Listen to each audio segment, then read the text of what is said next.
which is not traditionally our statutory mandate as sitters to provide financial support. We funded the training, but we were flexible enough to go to our board and say, let's put in our annual performance plan to the minister's consideration to say now, part of our economic recovery plan, yes, we'll put a certain budget for training for SMEs, but however, we put a certain amount of money that will then go into the business support as a grant.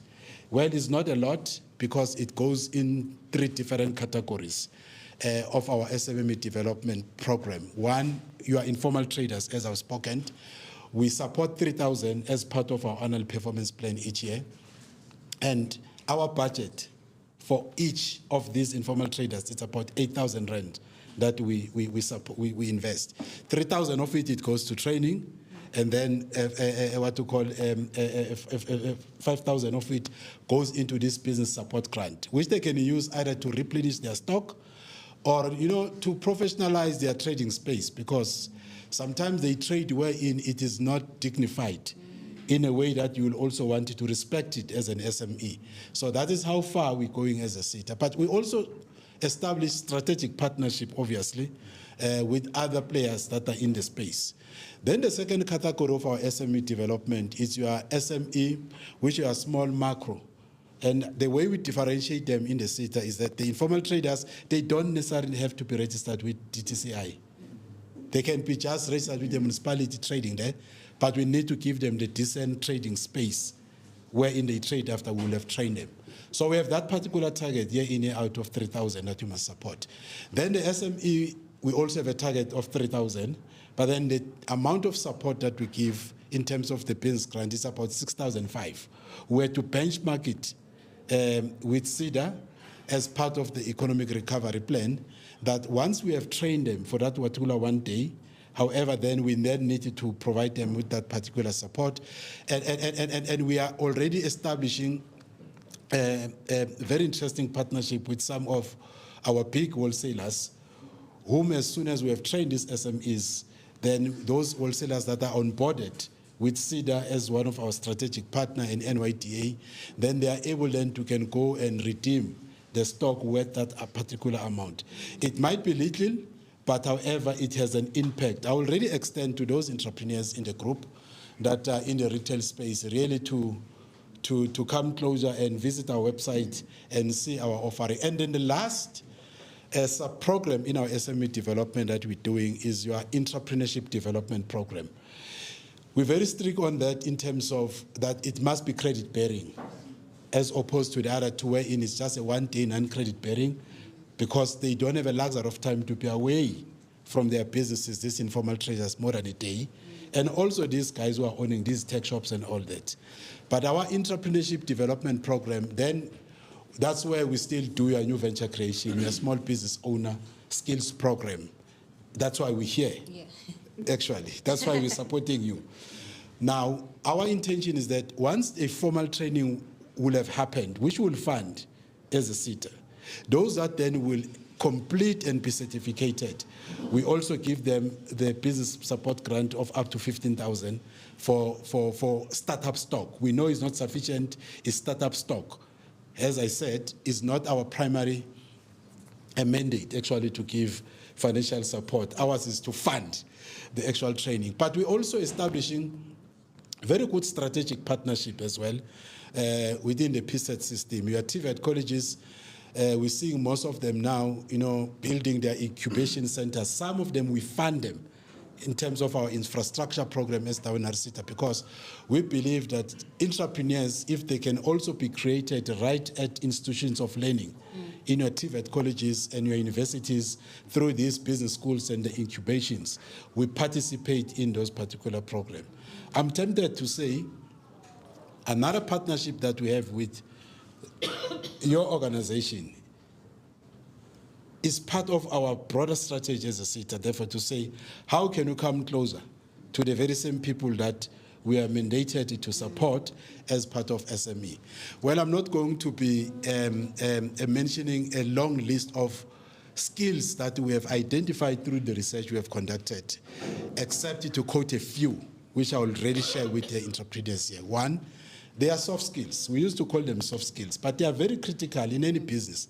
Whether you are talking Pick and Pay, the multinational organizations, or you are talking a very small SME, very key skill that is very difficult. I so wish that I can have that skill as well, because across all businesses, customer centrism, being customer centric, it's a very big issue. You can have all the qualification in business, finance, and what, but then if you don't have customer centric as your core value and how you become customer centric in your dealing, definitely you lose that particular client that you will have secured. Secondly, I'm happy my two colleagues in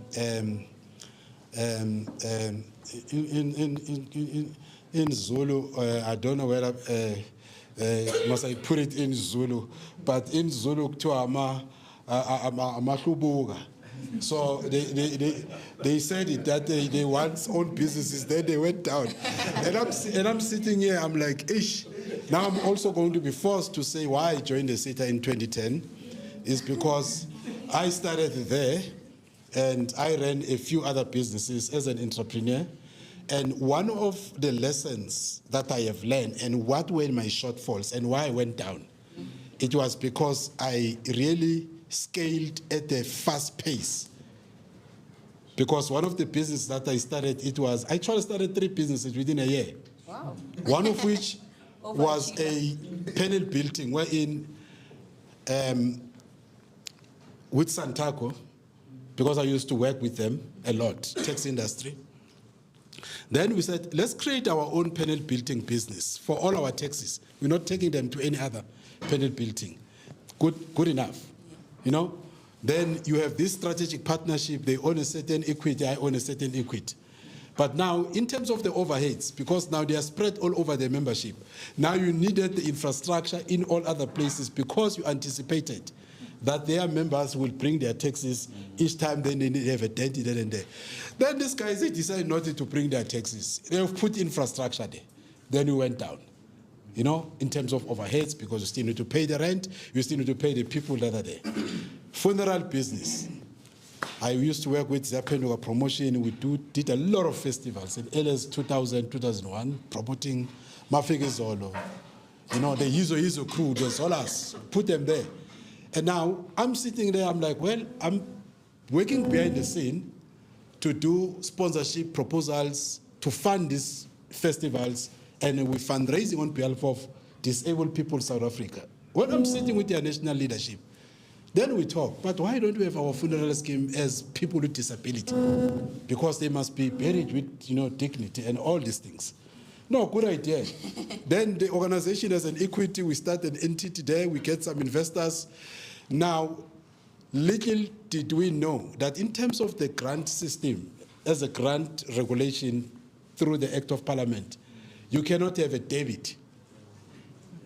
Now, these people with disabilities must voluntarily come to our offices and pay. Now, unfortunately, most of them, their grant is received by their parents. Then they don't come and pay in our offices. Actually, at first, you are not visible. We needed to have offices all over to be accessible to our clientele. Now they don't even come and pay their what to call. Now we've got overheads that therefore you're down. I think those are some of the lessons, and part of what we are now doing as the sitters, mentorship, you're right, mentorship is very important. And I hear a lot of entrepreneurs. Actually, we're in UK most recently, last week, right? One of the entrepreneurs there says to me, Mr. Shova, I'm enough with mentorship. Now we want money. I said, you know what? It's not about Absa giving you money, African Bank giving money. This mentorship, it's an ongoing and continuous learning. And to the entrepreneurs that are here, know that even if you can have whatever funding, either through a grant or a business loan, but continuous learning, it must be inherent in your business strategy. And you must always prioritize, you know, and allocate yourself enough time to deal with issues that relate with self-empowerment. Self-discipline is very important. It also came up from our study that we have conducted, that a lot of our entrepreneurs that we are supporting, because they don't have discipline, And it can manifest in different ways. The most recent one, which it pains some of us, your trip, is all over. The court judgment on Monday. Now they are officially liquidated. And now if you look behind what could have happened, they partnered with the digital marketing. They wanted to be all over. One of their stores in your waterfront. And now you're all over.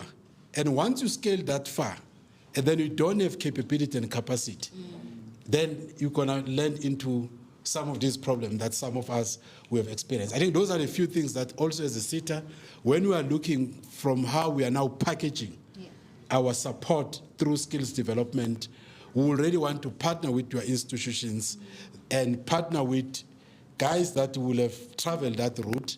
And now, as you mentor and train these entrepreneurs, also talk about this, what you call critical skills, that are not necessarily adverts. They hardly even tell you about them, which is your social skills as well, how to be streetwise. And we know every township, there's a mechanic who's working somewhere there who learned a mechanical skill from his father. That is an entrepreneur. Now, as a sitter, we are now taking these guys and say, we'll train you, we'll RPL you as an artisan, but we'll also bring you in as an entrepreneur and fund you as a mechanic. Plumbers, electrician, the list is endless. Oh, thank you so much. Thank you. The panel is over at this point. I'm kidding. I think what I like about the sitters is, one, you're humble enough to admit that we're not at a certain level. And so you want to benchmark with the countries or regions that are there, and how do we then get there as well, right? And I think you made a fair point around scaling. During the tours, again, that came up a lot. You can't scale without the capacity to deliver, because then your business is not going to prosper, right? You spoke about mentorship. Both of you spoke about mentorship. So Tubongani, what does mentorship actually look like to you, and how has it evolved in the different spaces that you've been in, from WITS to, you know, your field of work and the different entrepreneurship agencies that you might have worked with? Yeah, so I think for me, and I agree with my fellow panelists, that a lot of young entrepreneurs... Is the mic on? Oh, it is. Oh. So a lot of young entrepreneurs don't make use of the mentorship that they're exposed to. But over and above mentorship, there's another term. So my wife's a psychologist. The term modeling a lot, but not like runway modeling, but like being, for example, you know, if you're a parent, you model certain behavior to your child, and then your child mimics that behavior, and you only have yourself to blame however they come out, right? So there are two realms where this modeling thing has played out. One in my line of work now in the tech skills development space, but even in business, and then I'll just do a quick summary of both. Most middle-class kids grow up in middle-class homes, go to middle-class schools where they see their parents waking up in the morning, going to work, and positing certain behaviors that they can learn from. I wake up at 7, I drive to work, I play golf with colleagues on the weekend, sometimes I invite them to my house for a braai, and those middle-class kids learn behaviors that will benefit them in the world of work one day, because they can network, they can socialize, they know what working people talk about, right? And that's why when they get to the workplace, no one ever complains that private school kids don't have soft skills. We always pin it on young black kids in particular, that they don't have soft skills, right? And it's all as a result of modeling, because we take it for granted that most households, there might not be anyone with a job for young people to see modeling the behavior of an employed person. So that's how it plays out in the skills development space, because I work with unemployed youth who we then place in large organizations, and we have to teach them soft skills. And I think sometimes we take for granted that they don't know those soft skills because there was never anyone at home who modeled that behavior of what it looks like to have a full-time job and put on a tie every day and blah, blah, blah. The same goes for entrepreneurship. Modeling is very important, and surrounding yourself with the types of people who run businesses that endure. So I also like the examples that you mentioned now. I think as young entrepreneurs, oftentimes we're so eager to hang out with people who run sexy businesses that excite us. But in actual fact, the people whose behavior we need to model is, you know, your uncle who's been running a funeral parlor for 30 years. Why has it been going on for 30 years, right? Yes, it's not blockchain, it's not AI, it's funeral parlors don't need data analytics, well, they do actually, but they don't need complex blockchain technology and things like that. But the fundamentals, my revenues must exceed my costs. I must be customer-centric. If there's a grieving family coming into my funeral parlor, I must know how to take care of them and make sure that they even recommend me. Or if you have an aunt who's been running a successful catering company for the last 15, 20 years, she's getting 8 weddings a year. Why is that? Those are the fundamentals that aren't sexy, right? Because they're not buzzwords, but they're the fundamentals of running a business that I think are important. So on top of mentoring, I think modeling is very, very important. And young entrepreneurs should definitely take the initiative to surround themselves with the types of people whose behaviors they need to model. And sometimes those aren't the most exciting people. Sometimes those are the people who've been running businesses the longest. And that's certainly one of my biggest regrets. I think I hang out with a lot of exciting tech startup guys. You know, I'm disrupting this, I'm disrupting that. You know, but guys aren't paying their rent, you know. But you know, my best friend's uncle has been running a law firm for 30 years, and he works with medium-sized businesses, and his revenues exceed his costs and his expenses. And he has 3 Mercedes. Why wasn't I talking to him? You know, and his house is paid off, and his second house is paid off, and he lives a very boring and stable life. Sometimes those are the people that we need to model. And so, yeah, that's what I think the role of mentoring and modeling is essentially. Thank you. Boring is good. I think I want to continue, but because of time, unfortunately, we have to end it here, right? Yep. Okay, let's have Tumelo add something before we close off.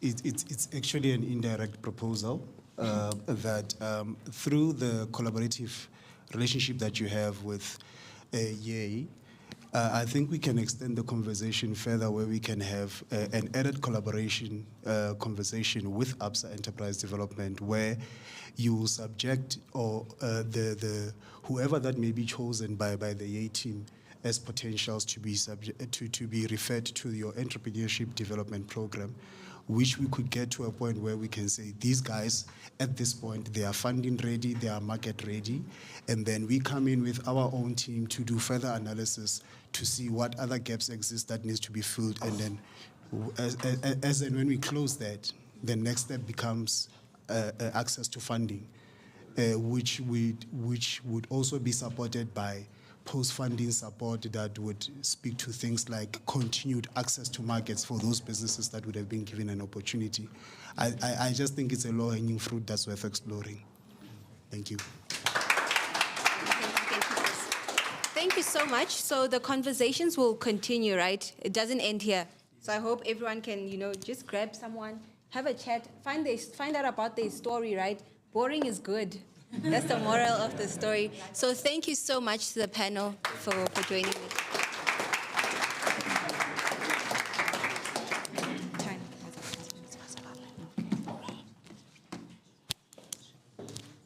Alrighty, can we please give them another warm round of applause? Thank you so much for facilitating our panel, Ms. Nyambi. Indeed, Mr. Shoba, continuous learning must be inherited. I hope you heard that, entrepreneurs, and you'll use that in your businesses, right? As much as you'll have the money, you still need the education. All right. Can you all hear me? Perfect. All right, without any waste of time, before we even move to the next item, can we please give a round of applause for all the entrepreneurs, over 50 of them, who are joining us online from all the provinces. And I know it's not time for announcement, but while you're still joining us online, please make sure that you check your emails. The skills program commences tomorrow. Please check your emails. If you're in the room, please check your emails. You'll find all the details you need to know. As much as we're having the launch, the actual work starts tomorrow. I hope you're prepared. All right, ladies and gentlemen, without any waste of time, allow me to welcome the engine behind the machine, the CEO of the Young African Entrepreneurs Institute, Mr. Risina Maluleka.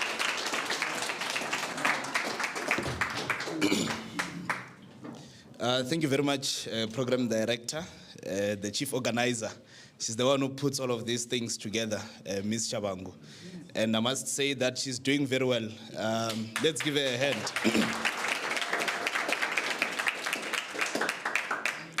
To the YAEI Advisory Board, I see Mam Chetty is here representing. YAEI Executive, I would like to extend greetings to the DGG for Skills Development, DHED, Utatumvalo, to the COO of WNR CETA, Mr. Shoba, Ms. Zintle Khazia.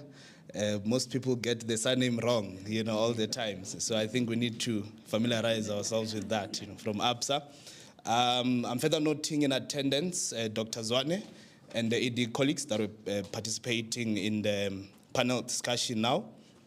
Honored guests, distinguished colleagues, partners, and of course, the incredible young entrepreneurs gathered here today, and noting those that are joining online. Good morning. I have a bit of, a fluish thing. But it is an absolute honor for me to stand before you today as we embark on the next phase of this exciting journey that we have with Absa, the launch of the Youth Entrepreneurship Skills Program. Today marks the beginning of an initiative that is not just about fostering business ideas, but about unlocking potential, empowering dreams, and building the future leaders of tomorrow. There is power in the youth and entrepreneurship.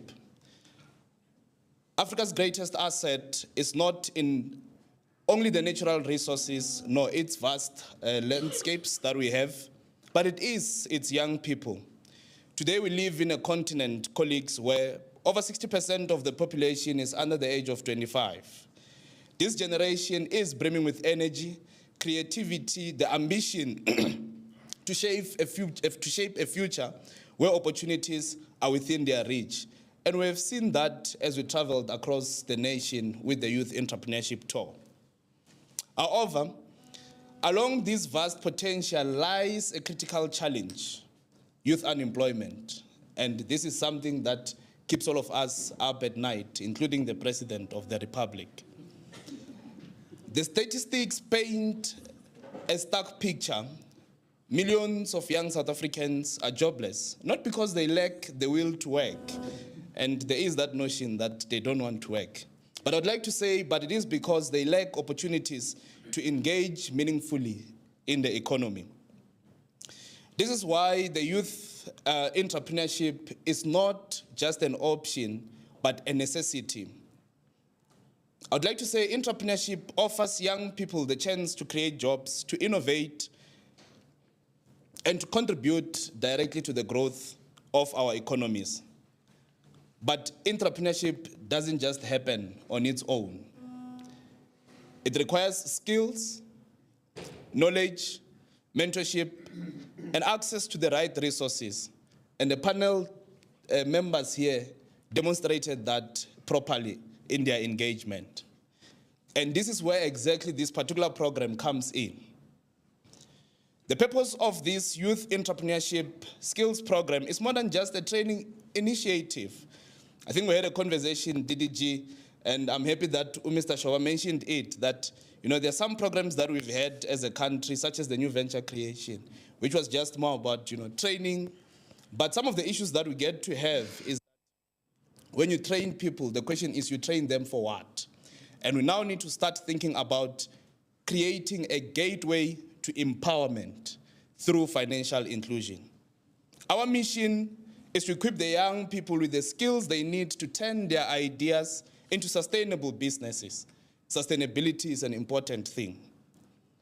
From financial literacy and business management to marketing, innovation, the digital skills that you're talking about, Bongani, This skills program is designed to give our young entrepreneurs that foundation that they need to thrive in today's competitive landscape. We're not just teaching technical skills, we're nurturing mindsets. You were speaking about how important some conversations happen on the dinner table. But unfortunately for some of the entrepreneurs that we get to encounter or engage with across the country, they are not as fortunate to have those kinds of dinner tables where they can engage on the possibilities and what is not possible. And hence, Absa and YAEI came together to be that uncle that creates that particular table and engage with all of you.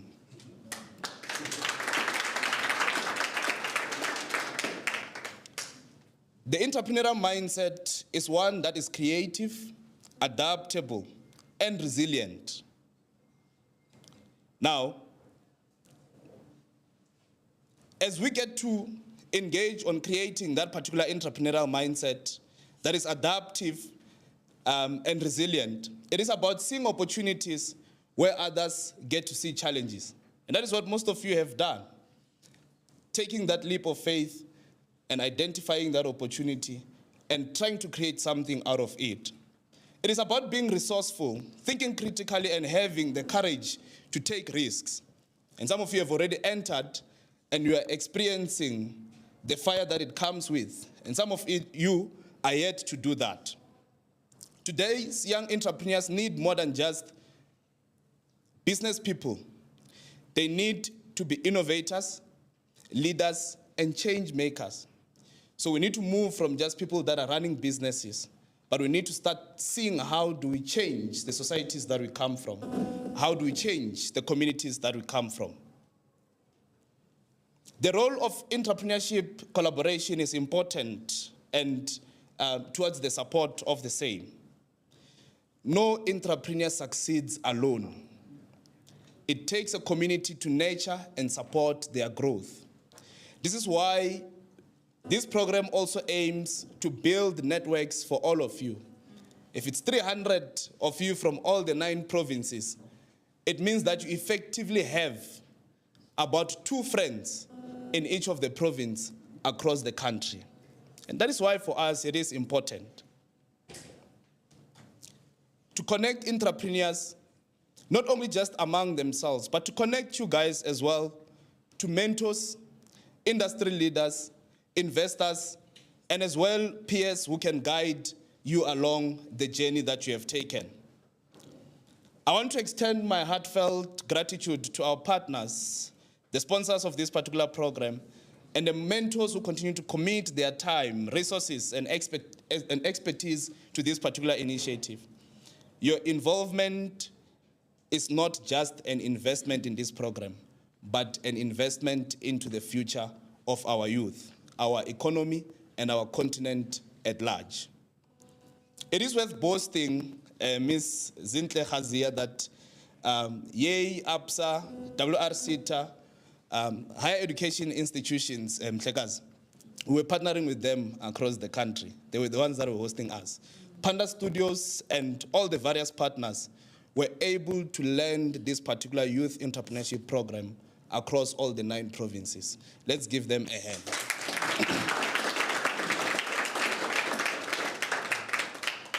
I'd like to say to the young entrepreneurs here today and those that are joining online and those that will be part of these programs, you are not alone on this journey. We are here to support you. We are here to challenge you and to ensure that you have everything you need to turn your vision into reality. Others believe that they need money. And I'm happy that Tumelo spoke about access to funding. So it's important. But I think it goes beyond just the need for money. It is about all the structured support that we have created for you. And neither of it is less important to the other. I'd like to say that as you embark on this journey with us, I'd like to remind you that your ideas have the power to change the world. And when I say the power to change the world, I'm not saying it in rhetoric. You may be starting small today, but every great business and every successful venture started with just a single step. the road ahead will not always be easy. It's a reality. There will be challenges, but remember, challenges are always opportunities in disguise. Through this particular opportunity and program, you will gain tools, the knowledge, as well as the confidence to navigate those challenges. Because some of us may find that you have all the tools, you have the money, but sometimes you just don't have the confidence to take the step ahead. But we are creating that particular platform in order for you to adapt as well as to persevere. I would like to say, believe in your ideas, believe in your potential, and never stop learning. This is one of the platforms where we are going to impact you with education. While our focus today is on entrepreneurship, I would like us to remember that the impact of this particular program extends beyond individual businesses. Every entrepreneur is a job creator. Every startup that flourishes contributes to the community. And that's why you have now big businesses like Absa being forces for good in each and every community. We contribute to the economy and to the social fabric of our society. Through this program, I would like to agree with you, COO, that we're not just building businesses. We want to build communities. We want to foster innovation and create the ripple effect that will shape the future of our continent.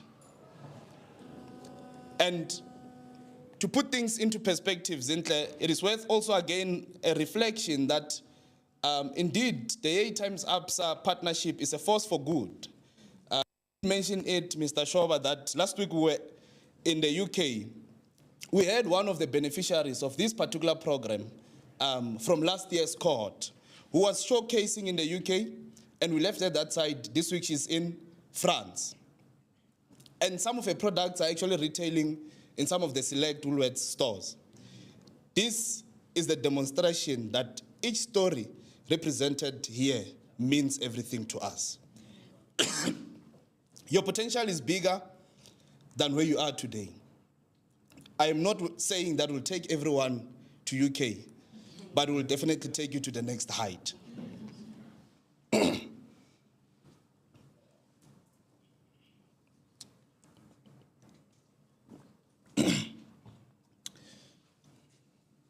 DDG, today as we continue to plant the seeds of what I believe will be a generation of empowered, resilient, and innovative young entrepreneurs. Their journey ahead will be filled with learning, growth, success stories that will inspire others. And it is important that we come together to support them. As we officially launch this part of the program, I challenge each one of you to take full advantage of the opportunities that it is going to provide for you. Use this time to grow, to learn, to push boundaries of what you think is possible. Because the future is not just something to be anticipated, it is something to be created. Together, yeah.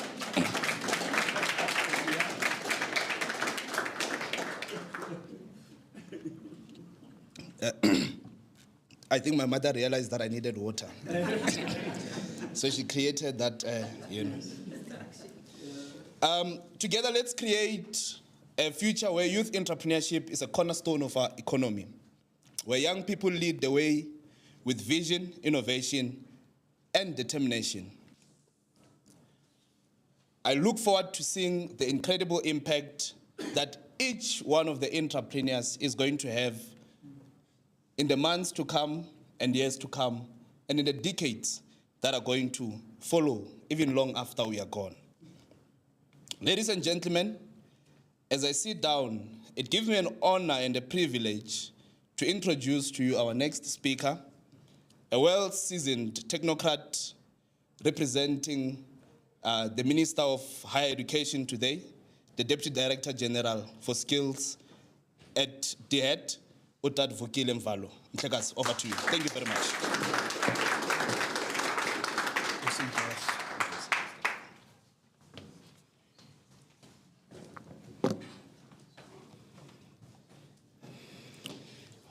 Well, I think I need some also skills program.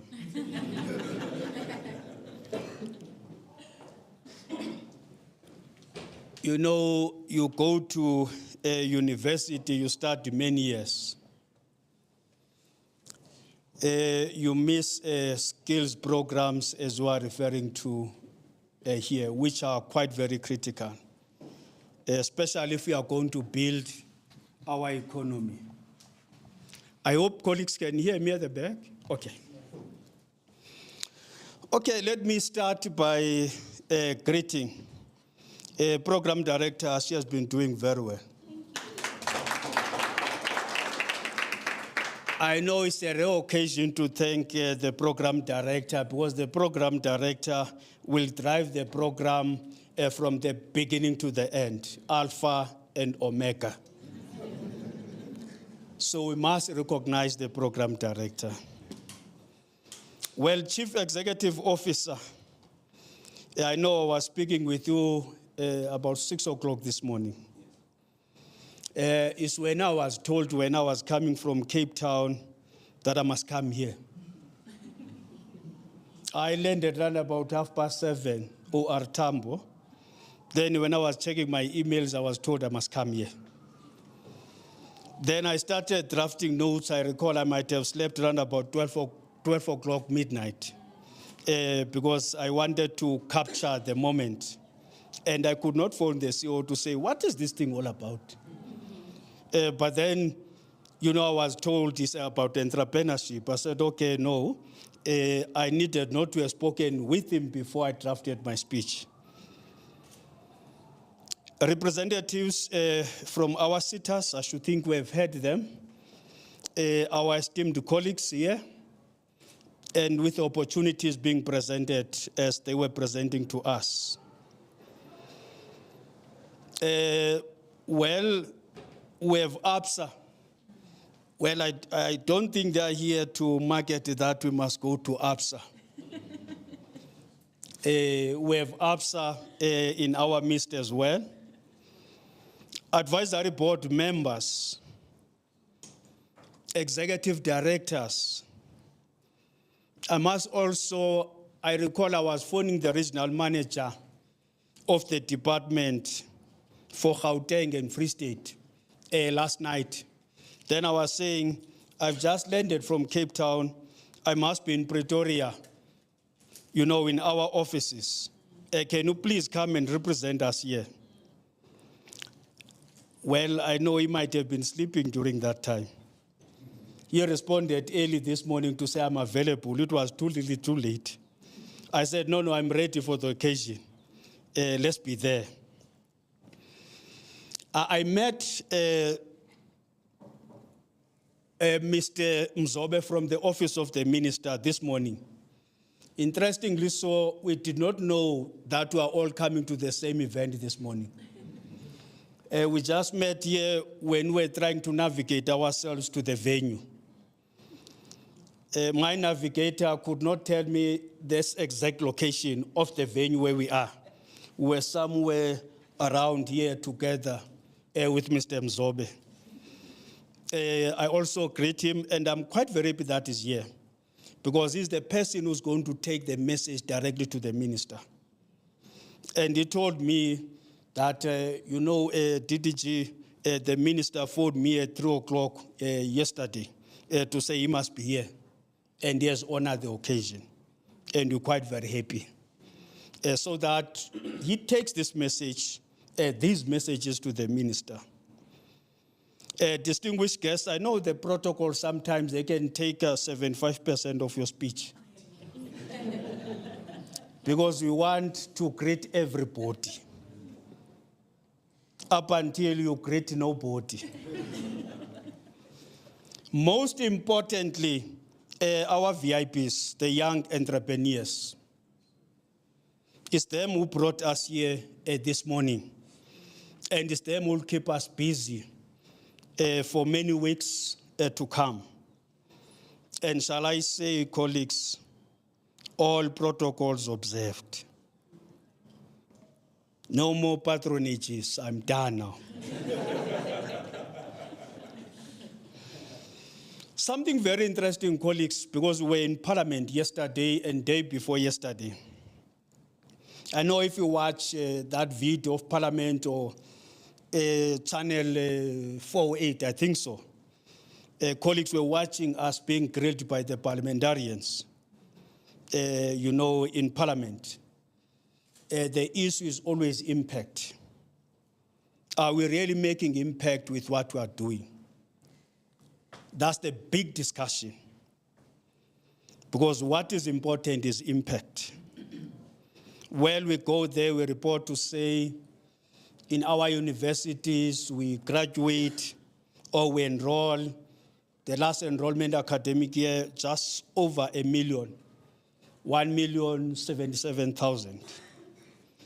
In our TVET colleges, we enrolled over 500,000. It should have been 589 or so thousand.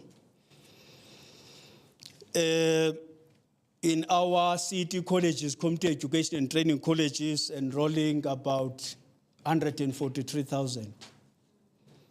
The question that we are always asked, you enroll, then what thereafter? And good thing is always that, especially with our universities, if you look into those who are graduating, they are from your STEM fields. About 29% of our 230,000 would have graduated in the last year.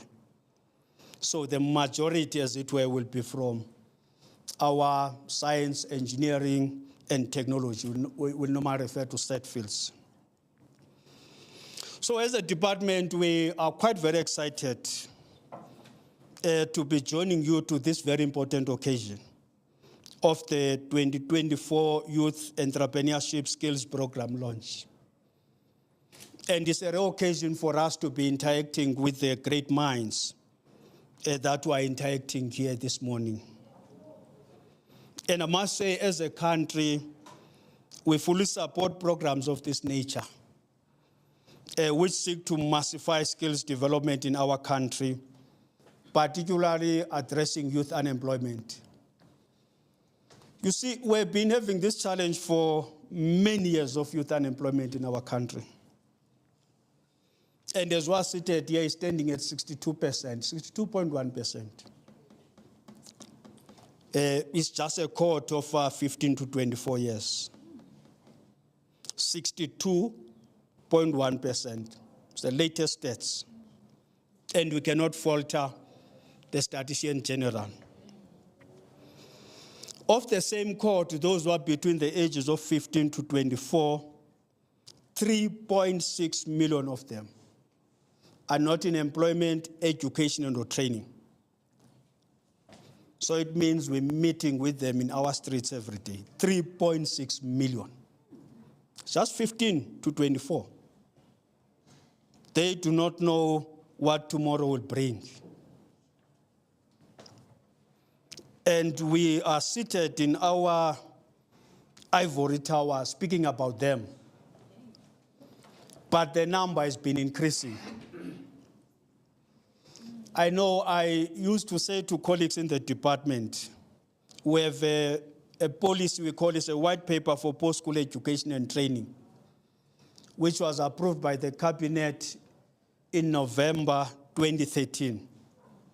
If you go and look into that policy document, it's telling us that in 2013 we had 3.4 million of the same cohort, not in employment, education, and training.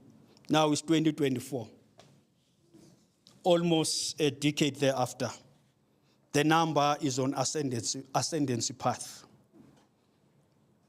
So the question is that, what is that we are doing and what is that we should be doing different? Because we cannot be doing the same thing since 1994 up until now. And then we know it does not yield the outcomes we would wish to see being yielded. We have been saying, for example, in terms of the National Development Plan, we're anticipating the economy to be growing at about 4% or so. The economy has been growing at about 1%, the economy of this country. So if the economy is growing at 1%, the population is growing at 1.9%, close to 2%, but the economy is growing at 1%. So it tells them, therefore, that we need to do things different. Well, we know, colleagues, now we have got a government of national unity. In 2019, 2020, up until now, 2024, 2025, as government, we had 7 priority areas. And now, with the government of national unity, we are having only 3 priorities for the country from now up until 2030. It's 3 priorities now. I normally say we must use what we call a Pareto principle or Pareto rule. Pareto rule is 80-20. It says you must have 20 areas to focus on with 80% impact. It's Pareto principle. Then I'm quite very happy that, as the country now, we have adopted the Pareto principle, as it were, with the 3 priorities. So this is going to be a national anthem. We'll hear a lot about them right through, up until 2030 at least. We shall see what will happen after 2030. The very first one, inclusive growth and job creation. Inclusive growth and job creation. That's the first priority of government. I know as was seated here, we're busy finalizing this. It's going to get to the cabinet and so on. But the president, when he was addressing the cabinet on 18 July, he already made this indication as to what will be the focus areas for the country. So what keeps us busy here today is contributing towards inclusive growth and job creation, CEO. That is why we're happy to be here, because each and every effort is counting. And the work that we are doing here is counting. The second one, reduce poverty and tackle the high cost of living. I know we've been reducing poverty for many years. We have not yet reduced, but the poverty is getting up. But we'll continue fighting to reduce poverty.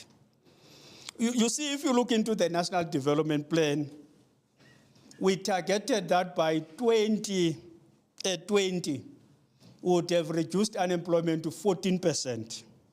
Unemployment is just above 30% now, as was stated here. We said, okay, in 2030, we'll reduce to 6%. Now we're somewhere at 33.5%. 2030 is our neighbor now, it's quite very close by. Building a capable, ethical, and developmental state. Because if the state is not holding, we're likely then therefore going to continue having these challenges as the country. Building a capable, ethical, and developmental state. You don't need people who get into the state, they are stealing there. Or they get to work, they sleep there. You get to work, you work. Because you are being paid by the taxpayers' money. So, colleagues, your initiative, which includes amongst others, financial inclusion, access to information, entrepreneurial skills, and innovation, will be crucial towards our drive within the remit of the medium-term development plan. Your launch also, I must confirm, that is aligning very well with these strategic priorities which I've just mentioned for government. And our national plan for post-school education and training, which was launched in September 2023, goals such as expanding access to post-school opportunities. You know, as the department or our entities, we can take so much. So that is why we make a call both to private and public that we need to expand access to skills programs. And when we're saying we must expand access, we always marry this with a demand-led approach. Because CEO, we don't want to train for unemployment. I know in Parliament, the chairperson of the Portfolio Committee was saying, now when you come back, you're saying you trained so many. Tell us, where are they, those men you have trained 3 months thereafter? It's a difficult task. It means you must have tracer studies to follow up. I was discussing with you earlier saying, okay, everyone will be placed in the program. What will happen then thereafter? And he answered me in affirmative as to what will be the plan thereafter. And being responsive. Being responsive, colleagues, it means you're training for something. You don't train, as I said, for the sake of training. Well, I know with my colleagues, in the department, especially the DDG responsible for universities. Then I used to say to DDG, we want to know how many of your graduates are employed. And then she will tell me, you see, DDG Mvalo, we are not only training for the employment, we're training for society, we're training. I said, you see, DDG, we train people with theology. Well, I'm not having a problem about theology or biblical studies. But you see, there are some numbers whereby, let's train less here. Yeah, let's not train more, people will be preaching. Yeah, because they are going to be unemployed as well. But I'm not saying, colleagues, you read me with honor. I'm saying we need more numbers in our STEM areas, as it were. Because this is what is required by the economy. Well, we develop critical skills list, we develop occupations in high demand. We do those things as a department because we want to signpost young people to say these are the areas that you must, go through in terms of career development services. But I know it's difficult to win at that because if you go to high school, young people, they do more of maths lit. Well, maths, the last time I did, I can't tell you when was that. I know I did maths, but then that was some time ago. But I can tell you, by the time I was doing my grade 12, there was no maths. We were not calling grade 12 during those times. It was Form 4. When I was doing my Form 5. So you see, the privilege of being close to 8 years, you can have a nexus with the history. That is why, the wisdom will always be with those who have been there before you. Because now you must connect, say, what was this Form 5 all about? So that nexus, is a generational mix, as it were. I know we're discussing with my esteemed earlier on, because I was saying young people must lead them. And then she was saying you need wisdom as well. I agreed fully with her. That you cannot let young people alone. There must be some wisdom because they must learn as well. Okay, it is well known, colleagues, that most jobs will be created in the private sector. Government is not going to create many jobs. It's not going to happen. However, this presents a unique opportunity for South African entrepreneurs. To fully capitalize on this, our young entrepreneurs must be vibrant, ready to seize opportunities as they arise, and most importantly, adapt to the ever-evolving landscape of technological advancement. We know now without technology, almost there's nothing we'll do. If you're going to Soweto, you want a certain address, you use technology now. You no longer go and stop and ask people along the road, where is Vilakazi Street? And then they say, go further down. You get there, where is Vilakazi Street? Go further down up until you get lost. Now, the technology is so advanced now that we're using technology. You see, the first time I came to Gauteng in 2012, it was difficult for me, but then because technology was there, I could go wherever. Because I'll tell people, if I go to Cape Town, I don't need to use any device. I can go to wherever in Cape Town. Whether it's Saldanha, it's Mowbray, it's Camps Bay, it's a Platt, it's a Nice, and I can just drive. I don't use technology. And now here, because I was using technology, now I can go to many places. So technology aided me a lot, and I should think it's the same to all of you. The world faces unprecedented challenges.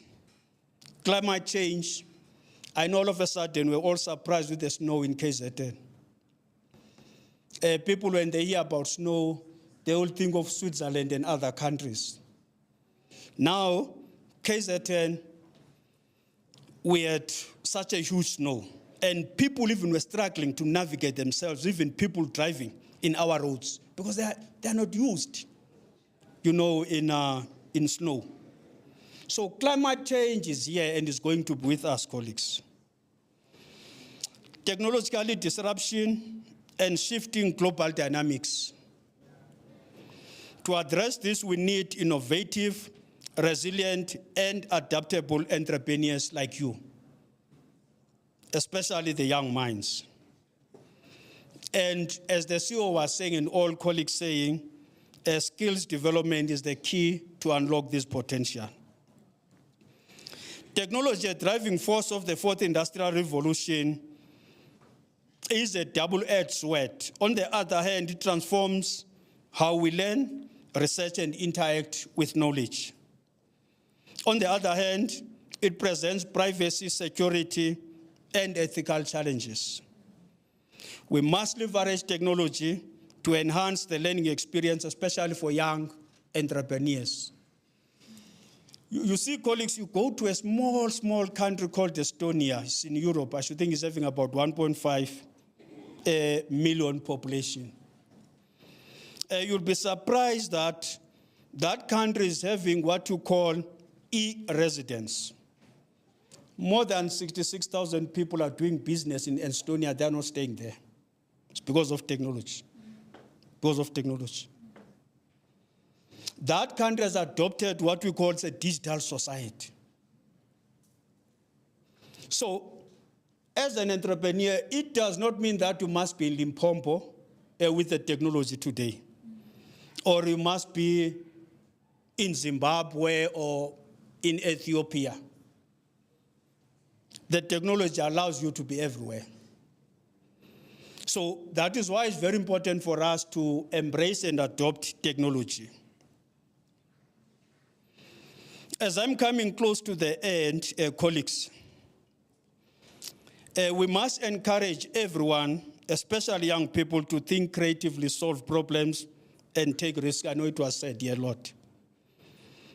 William Plomer, quote unquote, says, creativity is the power to connect the seemingly unconnected. Creativity. We need more programs and resources to support startups who agree and entrepreneurial initiatives. And we agree that a thriving economy, as envisaged in the National Development Plan, creates more opportunities for entrepreneurs and the growth of small business. And we must prioritize and create an enabling environment for entrepreneurs to thrive in South Africa if we are going to address this question of youth unemployment. The National Development Plan is saying, for example, out of 11 million jobs should be created by 2030, 90% of them should be coming from your micro, small, and medium enterprises. So this, colleagues, involves instilling entrepreneurial spirit everywhere in schools. I know we're doing this now in our TVET colleges. We're doing this in our community education and training colleges. We're doing this in our universities as well. And this should be our national anthem. And we must remove barriers to entry in various value chains. Whether you want to go to mining, you want to go to hydrogen economy, we must remove barriers. If, as the nation, we are going to succeed in addressing youth unemployment in particular. As we implement our medium-term development plan, colleagues, you will surely agree that harnessing our young people potential remains critical for our economy. Otherwise, there will be no inclusive growth I've spoken about earlier if we are not harnessing the potential of our young people. You see, the National Development Plan puts it nicely, colleagues. Our future, make it work. That's the National Development Plan. It was crafted in 2012. South Africa belongs to all its people, and the future of our country is our collective future. That is why we're here. Because we're not going to operate in silos if we are going to address all these social ills, whether it's poverty, inequality, or unemployment. It continues to say, all South Africans seek a better future for themselves and their children. That is why we're here. As envisaged in the National Development Plan, we see this initiative of yours as critical in building a better future, a better South Africa, a better world. Well, I must say, colleagues were speaking about soft skills. Well, I learned a lot. We were in Lyon, in France, in September. We're competing there, skills. Competing internationally, we go to these countries. We're competing in 24 areas in South Africa. Well, I know when we were interviewed by SABC there, then I was saying to SABC, no, we'll bring medals. But fortunately, after the announcement of the results, SABC was not there. They went with us in France, and they were covering us like I don't know. Because I was told, they told me, hey, we see you here. You're speaking about medals. We're looking forward to welcome you at OR Tambo. Hey, the medals could not come. Then I had to be clever in terms of my nomenclature, my language. We go to social media, people ask, hey, how are you doing now? Hey, because I was saying, hey, today is an announcement of the results of the World Skills Competition. And how many countries? 89 countries of the world. And South Africa is one of the countries in Africa with more competitors. Colleagues of mine in other countries in Zambia were saying, hey, looking forward to you, South Africa. But because I had to change the language later, I said, well, when I was analyzing the results, okay, we didn't get a medal. But when I was analyzing the results, South Africa has improved by 3%. Because now South Africa was number 22 out of 59 countries. Okay, others were not participating, but then they are part of the World Skills International. The Nigeria, Ethiopia, Democratic Republic of Congo were admitted when we were there already. So what I learned there, soft skills are very important, colleagues.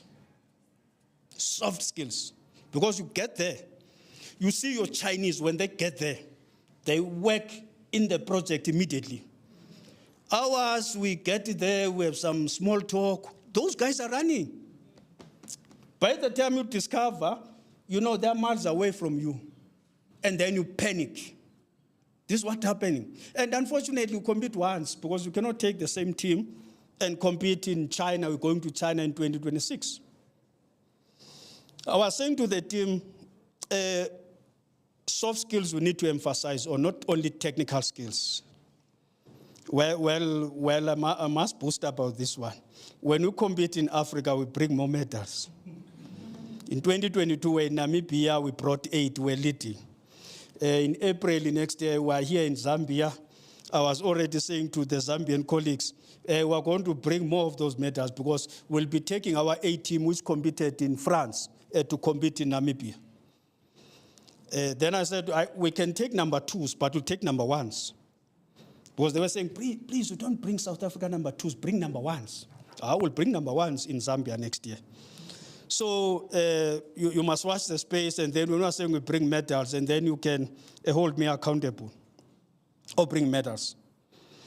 Okay, as I'm closing, colleagues, let me leave you with the following.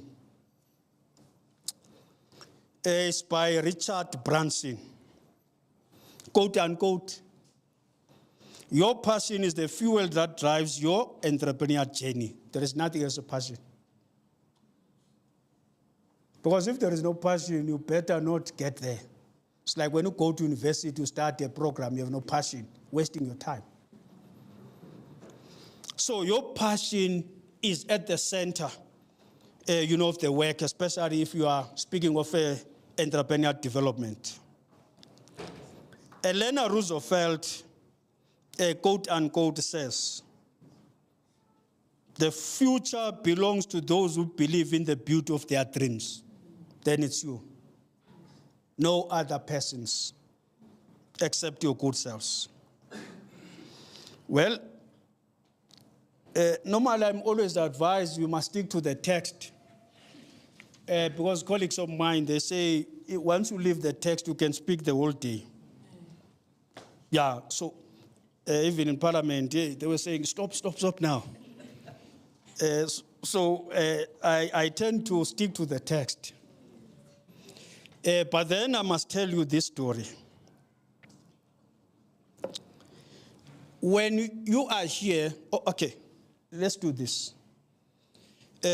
If you look into those who've gone to university, as was stated here, unemployment is at 9.8%. There is right now, as well here, about 8.3 million people unemployed. Those people, 9.8% have gone to universities. 23% of them, they have gone to other tertiary qualification, whether excluding universities, obviously, but TVET college and so on. 33% of them, that 8.3 million, is those with grade 12. Grade 12. If you see many people are unemployed, I know people, they always say, you're going to university, you're unemployed, but it's low compared to, those who have gone to TVET colleges, those with grade 12s. Those with no grade 12 is sitting at 38%. You'll count 38% of 8.3. I said the last time I did mathematics, it was some time ago. So you'll do your own calculation as to these numbers I'm talking about. Then out of that 8.3 million, just over 700,000 will be, now I'm coming to numbers, just over 700,000 will be those who gone to university with graduates. And about 3.4 million of them, 3.4 million out of 8.3 million, those who have gone to other tertiary qualifications, referring to TVETs, yeah? No, it's 3.3 because it's 3.3, okay. Graduates will be included there in that just over, and your TVET, that's over 700,000. Because those with no grade 12, the number is 3.4 million. Those with grade 12, the number is 3.3 million. So basically, if you look into that, more than 80%, once again now, when I'm using these numbers, you'll see people who have not gone to tertiary. And now, if you bring more entrepreneurial spirit to those, all of them, I can tell you, there should be somewhere as we speak. Most countries of the world, you can go to India, the unemployment is very low. It's not that people are employed, they're working somewhere at Absa or they're working somewhere. It's not the case. Because people, they take, your micro, small, and medium enterprises as serious work in those countries. So it's something that we need to instill, that we need to continue preaching. If we can make it a national anthem, well, that will be fine, so that everyone in his or her corner knows about it. That if you go for entrepreneurial development, you are likely then therefore to get somewhere. As I said, out of 11 million jobs to be created by 2030, 90% are going to come from your micro, small, and medium enterprises. So, colleagues, I should think that's all that we're bringing unto you this morning. It's always a challenge when someone was invited on a short notice, is having more to say. I hope, Mr. Mzobe, you have heard it. Yeah, when we are brought in a short notice, you have more to say. Okay, colleagues, thanks very much. You take care of your good selves.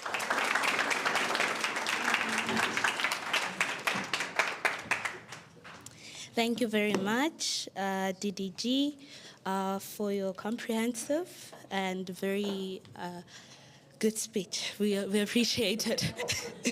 Can you please give him a round of applause? We appreciate it. Ladies and gentlemen, we're running behind. All right, so now we will go to the next item in my program. Okay, I think. Can you hear me? Or I can continue. Okay, fine. All right, so we will call upon on stage Mr. Joseph Khoza.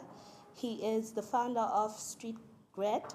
He's one of the entrepreneurs that we have chosen to be part of the Imagine 30, and also he's part of the skills program. He'll just tell us a brief expectations.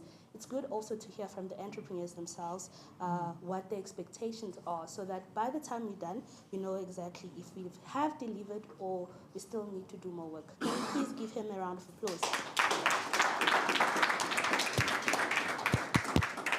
By the way, you have 5 minutes. Sure.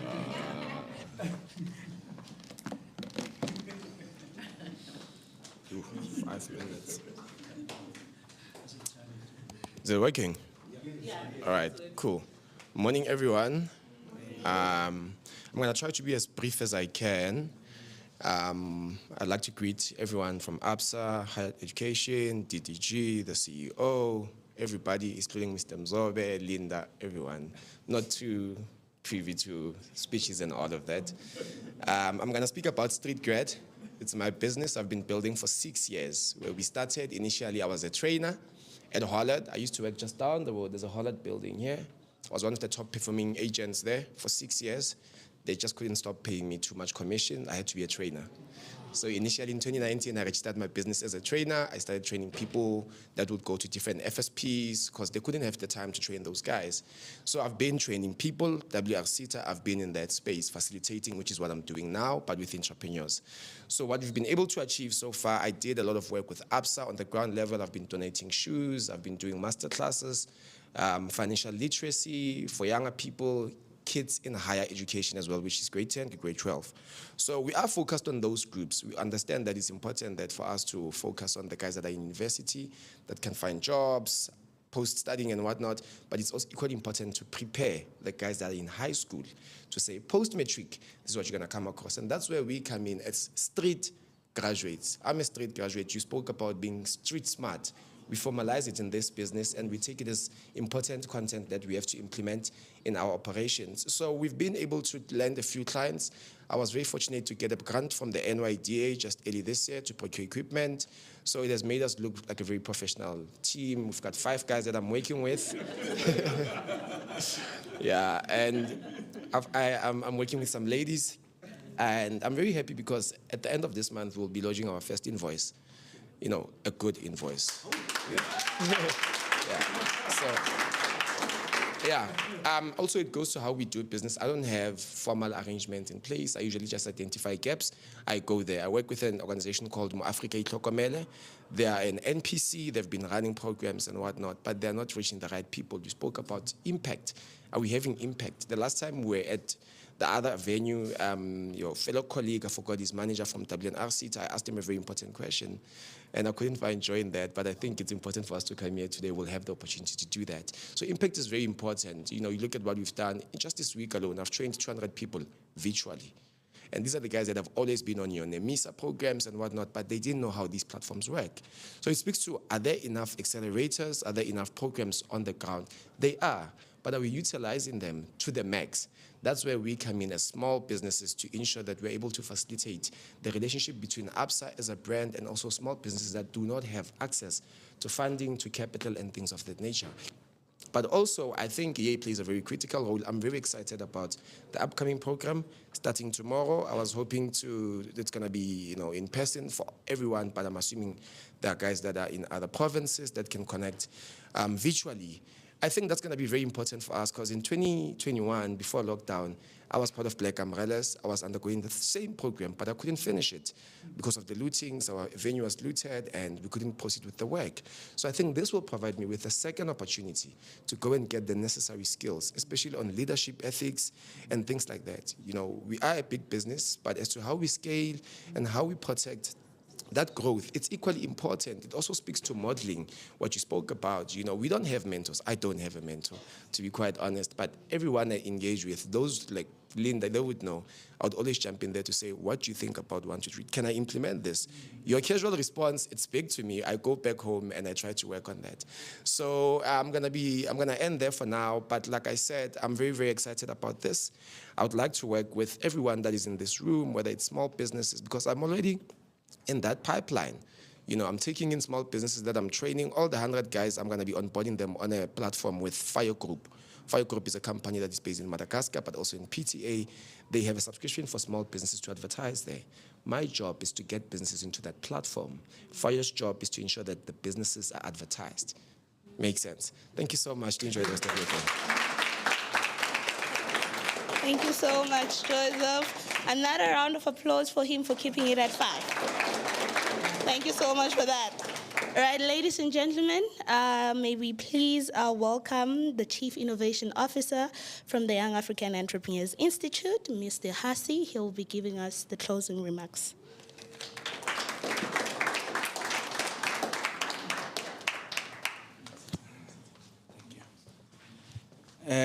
Molweni, sanibonani, avusheli, namaste. Namaste. I am, they say, the overflow of the heart, the mouth speaketh, right? So I would like, before I give you closing remarks, to give a round of applause to the YAEI and Absa team for delivering this. I mean, it's amazing. It's amazing work, you know, engaging with entrepreneurs across the country. Just seeing the stories, man. Young people are hungry, you know. Young people need these interventions, right? And I am proud to say that yes, we are not doing it big, but we then form part of the solution, right, with the Youth Entrepreneurship Program. Youth Entrepreneurship Tour. We are able to reach these young people, right? We speak, in terms of skills in the morning and skills in economy. You spoke about the Pareto effect, so you invoked my economics, so I have to wear that hat. So there's a model called the Roma model. Those who did growth economics, they will remember the Roma model, right? And one of the components of the Roma model is human capital, right? So the problem that we were solving to say, how does then investment in R&D does not translate into expected economic growth? So R&D will mean research, R&D will mean development of products, right? So I say to my prof, let's look at this model and let's see what it says.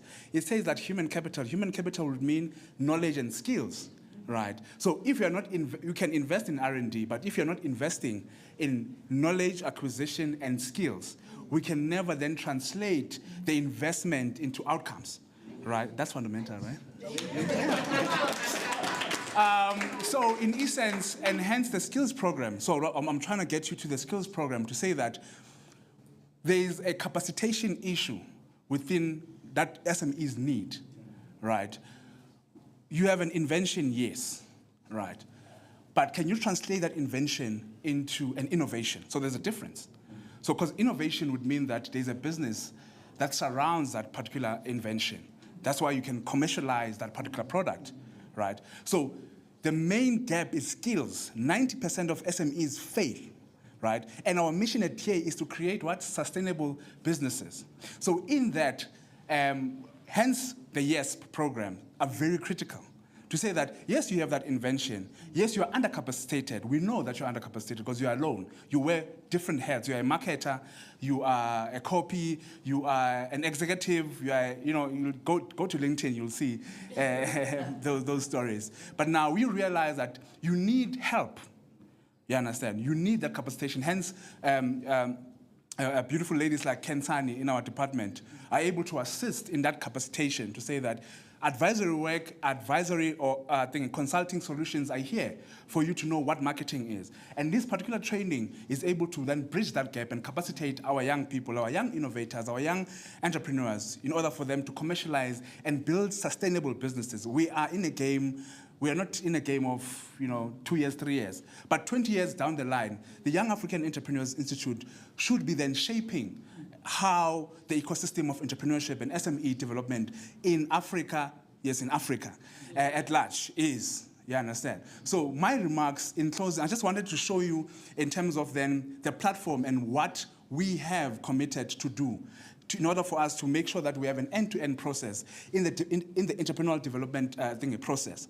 You can just show us a bit in terms of the platform that we're able to then create, right? This platform allows us to track. Remember, I think a lot of people will have these entrepreneurial programs, but how do you make sure that you track and you keep track of the businesses? Because yes, we can run a youth entrepreneurship program, but how do you make sure that in 2 years' time, if Mr. Dumelo calls me and say, where is that business? I will have to then go to the platform and look it up to say, okay, this business has moved from pre-revenue to post-revenue. You understand? No, I would like them to meet 1, 2, 3, and 4 people. You understand? So this platform allows us to do that, but not only from an admin perspective, but it allows them also to learn, right? So part of it is an LMS, it's a learner management system that allows us as facilitators to give them courses, right? And the YES in particular, and that's why this is a flagship. The YES in particular will be conducted using this particular platform, right? We're working with innovators that are within our ecosystem to develop such a platform and making sure that we solve the access issue by moving it offline, right? So this is a particular work that the Young African Entrepreneurs Institute has been doing. Beyond going 9 provinces, beyond setting up the skills program, this is what we have committed to do in terms of making sure that we have what? Impact. Making sure that we can measure impact. Because how do you do it? You put people in a program and then they have certificates and that's that. But how do you make sure that you continually support them and realize in that the gaps that are within the particular business? So this is a 2-part system. It allows entrepreneurs to list their businesses and for us to see the progress, but also train them in that. But also, thirdly, connect them as entrepreneurs and create a particular network. Thank you very much, ladies and gentlemen.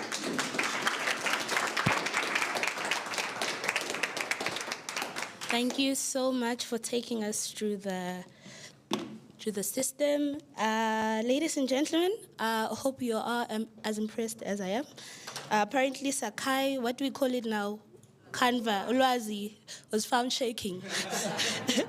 All right, thank you so much to our Chief Innovation Officer. Unfortunately, we're talking about guys.